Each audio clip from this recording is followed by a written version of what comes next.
patología toda su vida. Son los bacilos gram negativos no fermentadores.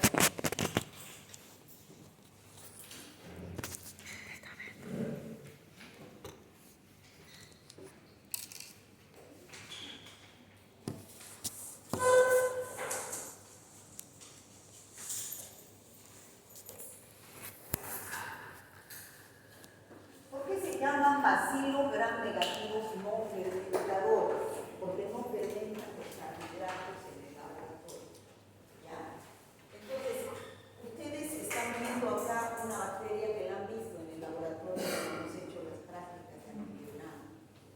Esta es una bacteria que produce un pigmento azul verdoso que está dentro de este tipo, que son los bacilos gram negativos no fermentadores. Esta es la Pseudomonas aeruginosa.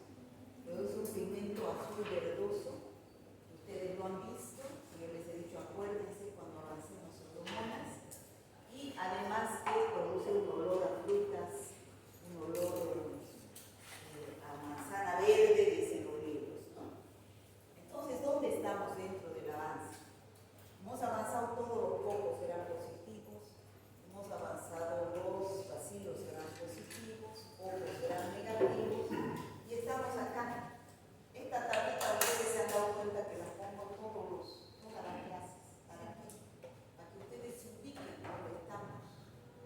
¿Ya? Pero cuando se les pregunte, nombre el bacilo gram negativo, sepan que estamos aquí. Porque es muy importante que ustedes sepan que antibióticos son para dar a gram positivos y a gram negativos. En los exámenes les está preguntando a un paciente virus o el productor de carbapenemasa, ¿qué opción terapéutica tiene? O sea, ¿qué le darían? Ninguna cefalosporina, ninguna penicilina, ningún carbapenem no se puede dar. ¿Qué opción hay? Vancomicina. ¿Cómo vancomicina? Vancomicina no es para bacilo gram negativos. La vancomicina es solo para pocos gram positivos. O sea, ustedes deben posesionarse en esta tabla. Esta tabla es importantísima para saber qué antibióticos van a dar a sus pacientes. Es importante la atención de gram, porque no cualquier antibiótico se da para cualquier bacteria. Los gram positivos tienen unos antibióticos, los gram negativos tienen otros antibióticos. Entonces, estamos en los bacilos gram negativos, específicamente estamos aquí en los bacilos gram negativos no fermentadores. Estos bacilos gram negativos no fermentadores tenemos al género Pseudomonas, que tiene la Pseudomonas aeruginosa, la más importante, Pseudomonas strepseri, Pseudomonas mendocina, Pseudomonas fluorescens, Pseudomonas púrpura. Luego tenemos al género Acinetobacter, Acinetobacter blowfield, Acinetobacter baumani son las especies. Luego tenemos al género Burkholderia, Burkholderia cepacia, Burkholderia pseudomaguey, al género Stenotophormona.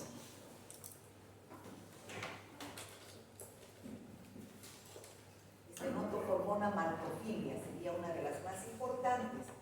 Todas estas tienen en común que son bacilos gram negativos no fermentadores y que les encanta la humedad. O sea, proliferan en lugares donde hay humedad, importantísimo, donde hay agua. ¿Ya? Por eso es que estas bacterias colonizan en los hospitales, en lugares húmedos de los hospitales. Producen infecciones nosocomiales. ¿Qué es infecciones nosocomiales? En los hospitales.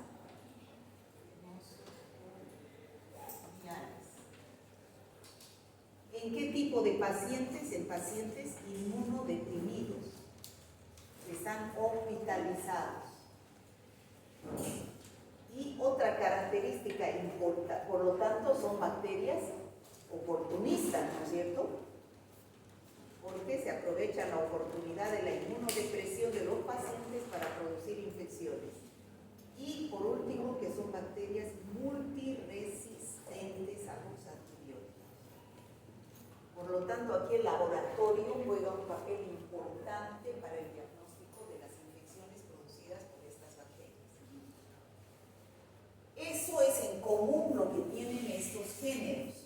Luego tenemos a otros géneros como es el género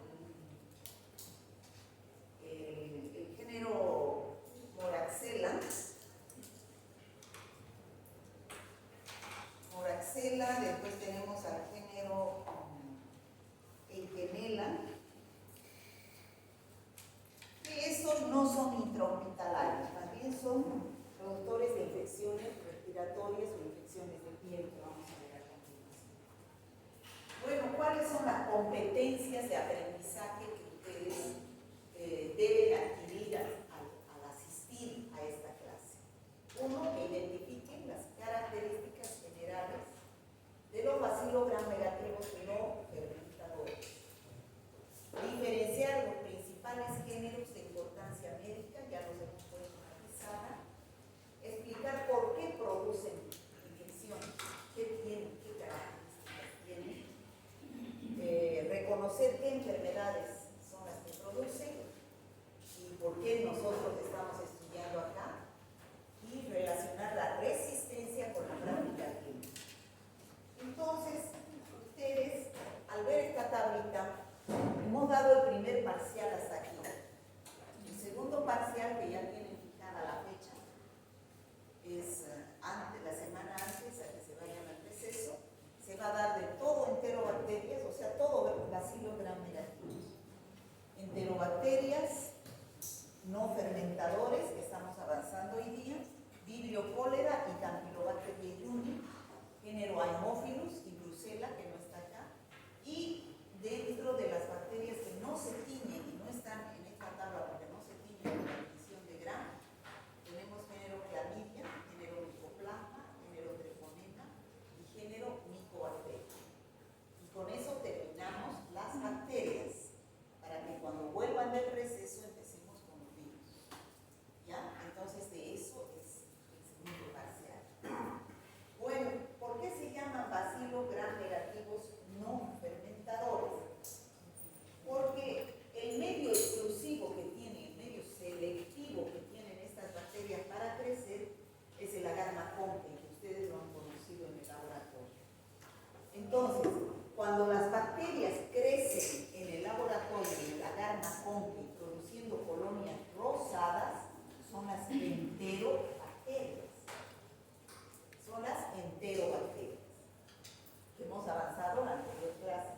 Pero cuando las bacterias crecen en el agar macón, produciendo colonias así incoloras, son los que vamos a estudiar ahora, que son los bacilos gram negativos no fermentadores, que son los que están acá en la pizarra, que son los que vamos a ver.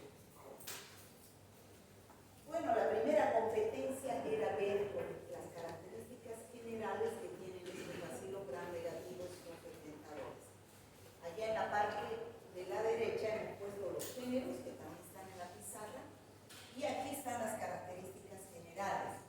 No fermentan los carbohidratos, por eso se llaman no fermentadores y dan colonias transparentes en el agar macón. ¿Qué características en cuanto a sus requerimientos de oxígeno? Que son aerobias, o sea, son aerobias, crecen en presencia de oxígeno. Y una característica importante que tienen es dónde se encuentran. Se encuentran libremente en el medio ambiente.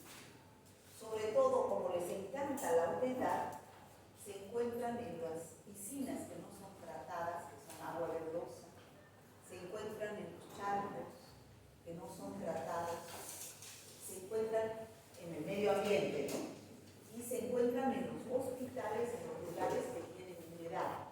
Por ejemplo, en los aires acondicionados, en los respiradores mecánicos que no son desinfectados entre paciente y paciente, en las soluciones desinfectantes que no son cambiadas periódicamente, porque a la pseudomonas le encanta la humedad y a todas estas bacterias les encanta la humedad.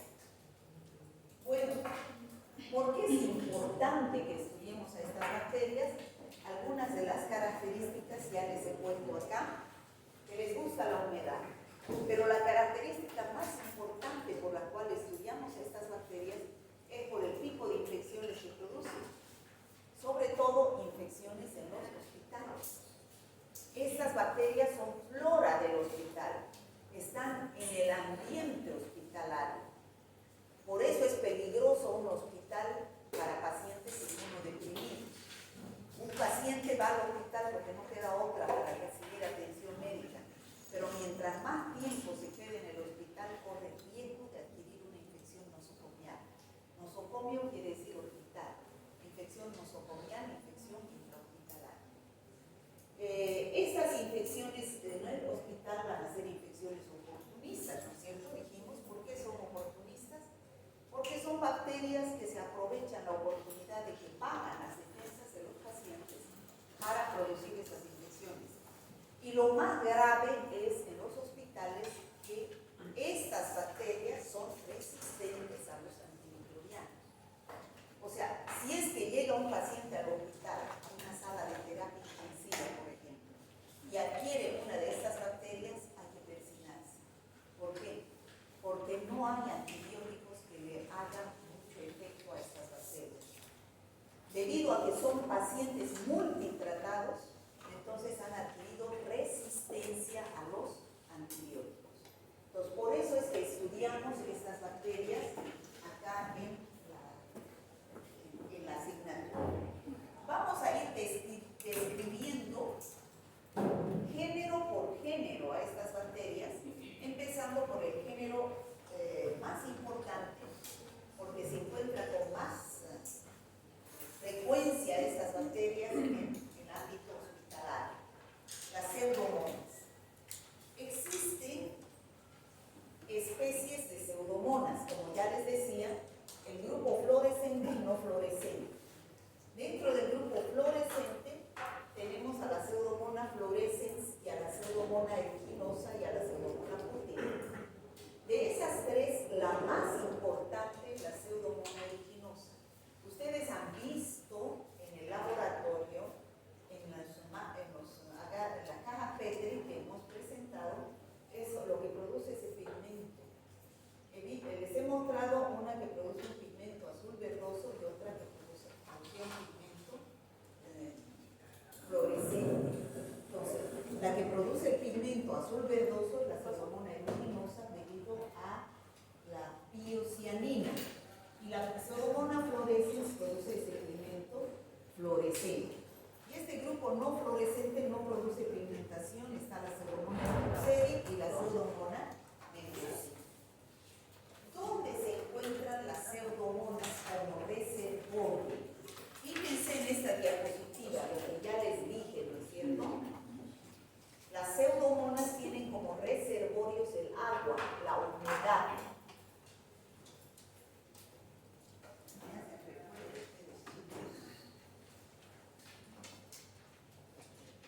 Estas pseudomonas entonces tienen como reservorios el agua, la humedad. Es por eso que les digo, en el medio ambiente externo, fuera de los hospitales, está en el medio ambiente donde hay humedad. Entonces, es por eso que estas bacterias tienen en común, todos estos no fermentadores les encanta la humedad. Y luego tenemos los equipos hospitalarios. Ustedes saben que hay equipos en el hospital que tienen humedad, como por ejemplo los respiradores mecánicos. Entonces, si no se desinfectan bien esos respiradores, pueden tener pseudomonas o bacilos gram negativos no fermentadores y llegan a lugares estériles del paciente como los pulmones, produciendo neumonía intrahospitalaria. O también pueden infectar, como ustedes ven, estos son pacientes que están en terapia intensiva. Entonces, tan solo si alguien no ha conocido nunca una sala de terapia intensiva, por ejemplo, ahí tenemos a un paciente en una sala de terapia intensiva, donde es un paciente, ya los que han hecho la práctica de infecciones del sistema nervioso deben saber lo que es Glasgow, ¿no es cierto? ¿Sí o no? ¿Qué es? Escala de nivel de conciencia.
un catéter venoso a través de los cuales se pasan los medicamentos.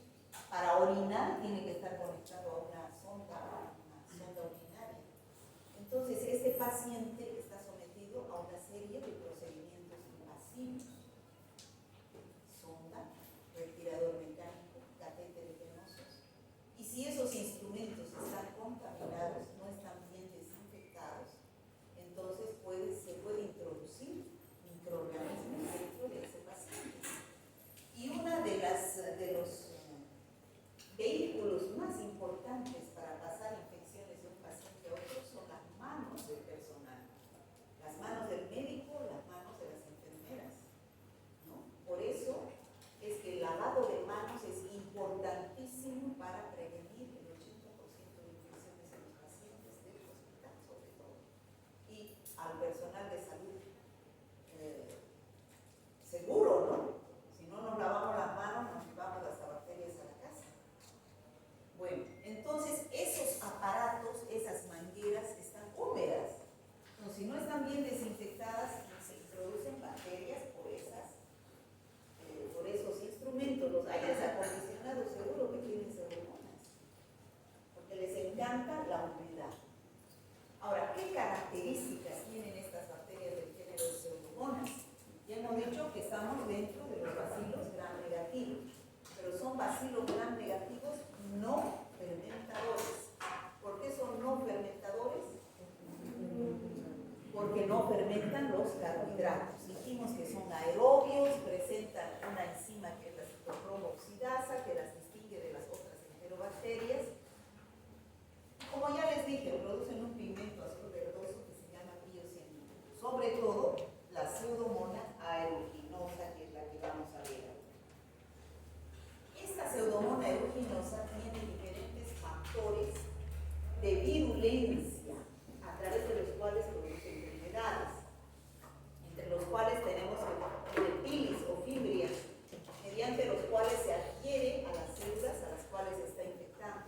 También puede tener una cápsula que le da una acción antifagocitaria. Tiene un lipopolisacárido en su pared celular que le da una actividad de endotoxina, o sea, toxina que está dentro de ella. Y ese pigmento que produce, que es la biocianina, que también actúa como un factor de virulencia para producir las enfermedades que vamos a citar a continuación.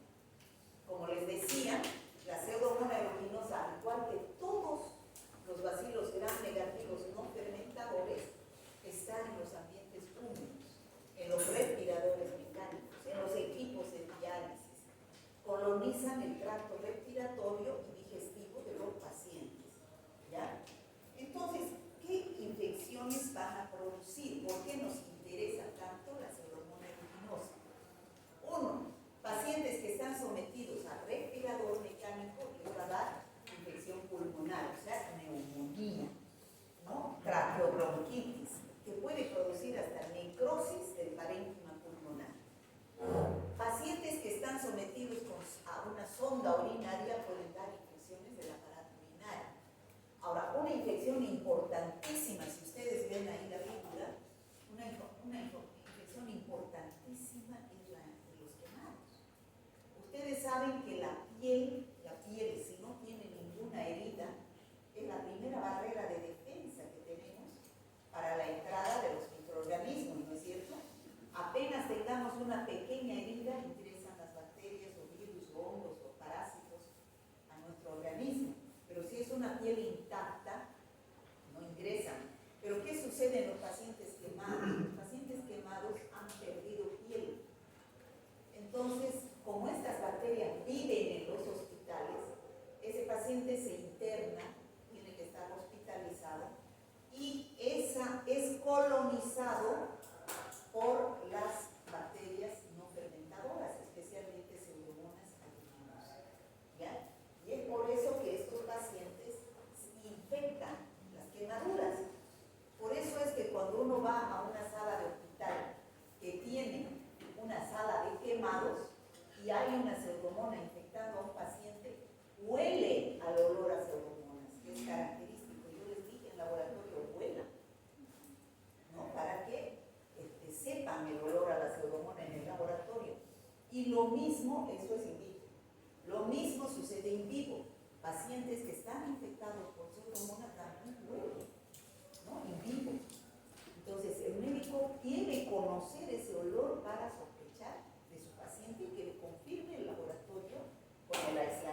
color azul verdoso. Ahora, ¿qué otras infecciones producen? Hemos visto neumonías en pacientes con respirador mecánico, hemos visto infecciones urinarias en pacientes con sonda urinaria y también pueden producir bacterias o sepsis en pacientes que están con catéter venoso, ¿no? Si es que contaminamos o no nos lavamos las manos al colocar estos instrumentos, no aplicamos normas estrictas de bioseguridad y esterilización y desinfección. Pero existen además otras dos infecciones que no se producen en pacientes hospitalizados por pseudomonas, sino que se producen en pacientes externos, como por ejemplo la otitis, llamada otitis del nadador. Eso es cuando un paciente, cuando una persona se baña en un estanque que tiene agua verdosa que no está desinfectada. Entonces ahí le encanta la pseudomonas, vive libre en el medio ambiente. Entonces si se baña puede entrar al oído y es inmunodeprimido y puede darle la otitis del nadador, que puede producir destrucción invasiva de los huesos craneanos, ¿no? Adyacentes al oído infectado. Entonces eso es la otitis del nadador. Y otra infección que produce la pseudomonas son infecciones en los ojos, corioretinitis. Ustedes conocen cómo son los lentes de contacto, ¿no es cierto? Esos lentes de contacto, las personas en las noches para dormir se los sacan y los ponen en un líquido. Y entonces, si ese líquido no se cambia, como a las pseudomonas les encanta la humedad, pueden proliferar allá. Y entonces, ¿qué se está colocando todos los días? Pseudomonas aeruginosa roja. Entonces, con el tiempo puede dar la infección de la córnea, que es la corioretinitis, y el paciente puede llegar a la ceguera. ¿Ya? Entonces, estas son las únicas dos infecciones que son producidas por pseudomonas en el ámbito ambulatorio, se dice. Ambulatorio es fuera del hospital. ¿Ya? Eso, paciente ambulatorio quiere decir que no está hospitalizado. En cambio, las otras infecciones como neumonía, infecciones urinarias, sepsis y infecciones en quemados se dan en pacientes hospitalizados. Ahora, ¿qué diferencia hay entre las pseudomonas que infectan a pacientes hospitalizados y a pacientes ambulatorios? La resistencia a los antibióticos. No es lo mismo, no tiene la misma resistencia a una bacteria que está infectando a un paciente dentro del hospital que a un paciente que está bañándose ahí en el Curichi. ¿No? ¿Por qué? ¿Cuáles son más sensibles? Las del Curichi, ¿no es cierto? Esas son más sensibles. ¿Por qué? Porque son salvajes y lógicamente no tienen resistencia a medicamentos como las que son las de los hospitales, van adquiriendo la resistencia. Muy bien. Las del hospital van rotando de antibióticos porque van de un paciente a otro. Son multitratadas esas cepas. Entonces van adquiriendo mecanismos de resistencia. En cambio, las cepas del medio ambiente son sensibles. Esa es la diferencia entre pseudomonas aeruginosa del medio externo del medio ambulatorio al medio hospitalario. ¿Ya? Entonces, cuando ustedes sospechen de infecciones producidas por pseudomonas, por ejemplo, en una infección hospitalaria, intrahospitalaria o nosocomial, ustedes tienen un paciente que llega al hospital porque tiene un accidente en su moto. Entonces es atropellado, llega al hospital en estado inconsciente y tiene que ser sometido a terapia intensiva.